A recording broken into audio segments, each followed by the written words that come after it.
We have been operating for many years now, nearly 20 years on spine, and we have seen that spine surgery has changed over the period of the last 5 to 7 years.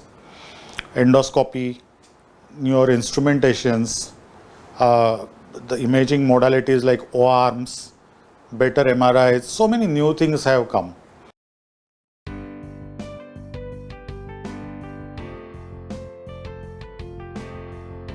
In the patients who are surgical candidates, not operating in time is also a risk, because nervous tissue either in brain or spinal cord, which is actually one organ, it does not regenerate. Like if you lose skin, new skin grows over it. The nerves do not come back. So if there is spinal compression, and because of the compression the nerves are damaged and the neurons are lost, and then you operate, then they are not going to come back. So it is very important to realize that you have to operate, but also operate in time.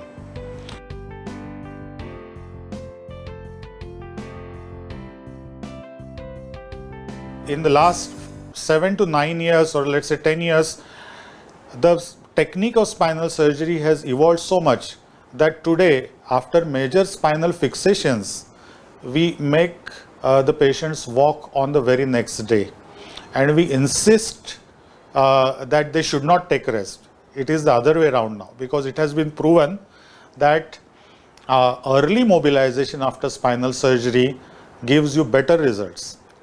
Of course, there are some spinal surgeries very small in number, which definitely require rest after surgery. For example, when we operate on a spinal problem due to tuberculosis and the spine has become very weak because of infection, in that case, even if we perform decompression and good fixation, we have to request patients to be in bed rest for some time.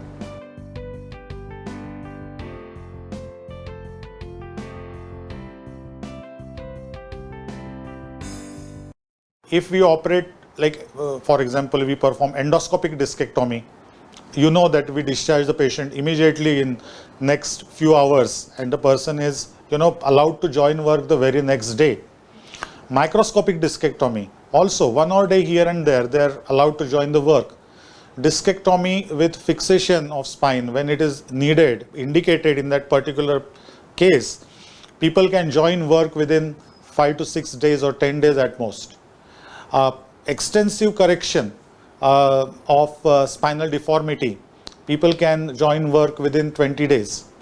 So these are very major spinal surgeries. And another example is spinal tumors.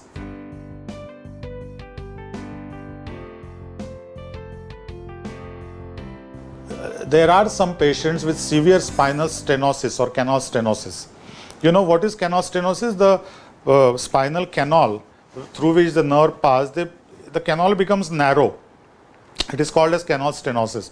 It is a part of spondylotic process with deposition of calcium and formation of bony spurs, which are pressing on the nerves, which go to the legs and also supply the sexual organs. Now, this canal stenosis can cause sexual problems by itself.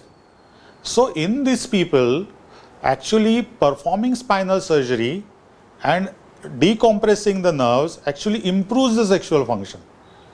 It is the other way around.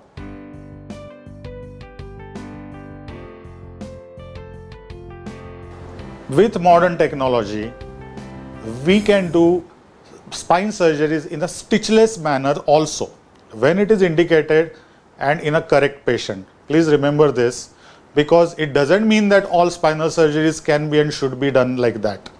So we can do almost stitchless spine surgery by few millimeter incision up to a larger incision, depending on what type of incision is required. But by and large, in old times, where large incisions were required, we take very small incisions. How much opening is made has nothing to do with the recovery. Okay, so I tell patients that you should ask me rather than asking me which method or how big opening, whether I am going to get well soon. That is the right question to ask. Spine surgery does not mean big opening. Even if it means big opening in your case, because your case demands it, big opening doesn't mean anything, because what we do inside is more important. Whether the incision is this much or this much, after 1 month you are not even going to realize how much was the incision. What you are going to realize is whether you are able to walk, whether your pain has gone.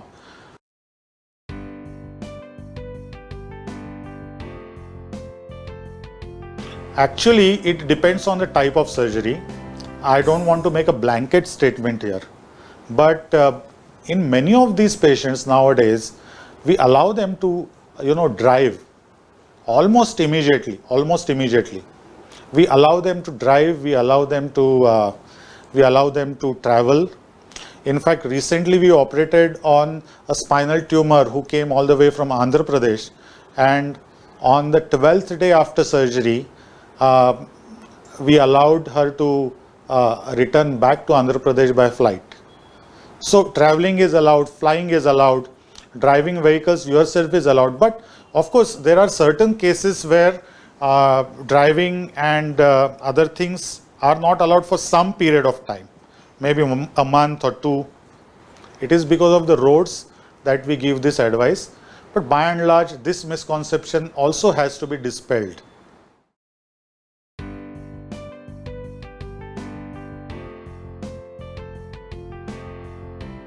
The answer is generally yes, you can play. It depends on which game.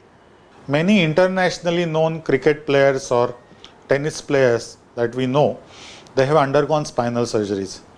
And after spinal surgeries also they are playing their game. In our brain and spine clinic during last 20 years, I remember at least 7 to 8 people who were very well-known sportsmen and on whom we had to perform discectomies or foraminotomies. They could play their game even after undergoing spinal surgery. Recently, we had a young patient who was a very avid trekker, and that person was really worried whether he can continue trekking after that. And considering his particular needs, after decompression, we gave him, fixation from within, titanium fixation, a very solid stabilization inside the spine. And today he is regularly doing long distance trekkings. So depending on a person's need, we also alter the way we operate on spine. But by and large, barring some exceptions, of course, if the spinal problem is very serious, then of course you cannot play competitive games. But the situation is very different from what it was 10 or 15 years back.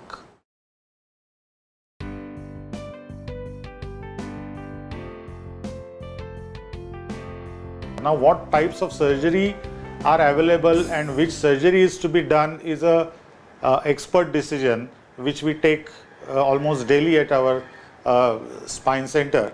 Many people ask me, what are the various types of surgeries available for sciatica? Now, sciatica, if it is because of disc prolapse, then either microscopic surgery or endoscopic surgery, both are available, and we do both of them very regularly. Which patient needs which surgery is dependent on the type of the disc prolapse that we see on MRI. Because there are certain types of disc prolapses which can be very easily removed with endoscope. If there are different types of disc prolapses which are difficult to remove with endoscope, and if you still persist with endoscopy, then there is a higher risk. So these cases should not be operated by endoscope, and you should use microscope for that. Usually after these surgeries, that is microdiscectomy or endoscopic discectomy, patients can be discharged on the same day or the next day.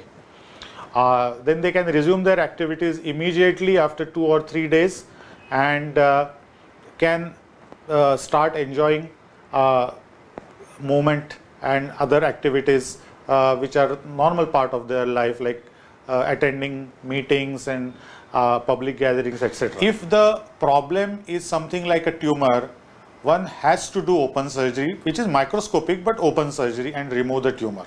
Also, if sciatica is caused by slipped vertebra, not slipped disc, but slipped vertebra, that is one vertebra slipping over another, so there is instability in the vertebral column, then we have to not only remove the culprit disc, but we have to fix the vertebrae in proper place so that they don't move. In this case, if we do endoscopic surgery, in fact the symptoms will aggravate because the vertebra will slip even further. So please remember that even if the symptom is similar in two patients, there's a modality of treatment can differ.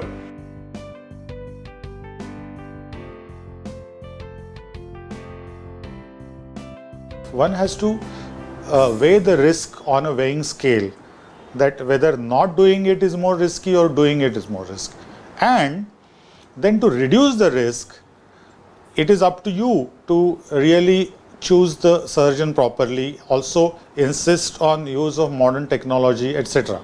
The person who is operating with modern technology, person who has in-depth knowledge about spine problems, choosing that person, that group, I think that is what is also important as a second step. The way we look at spinal surgery has to change because of the changing circumstances. Otherwise, we will never be able to avoid problems which these pathologies create.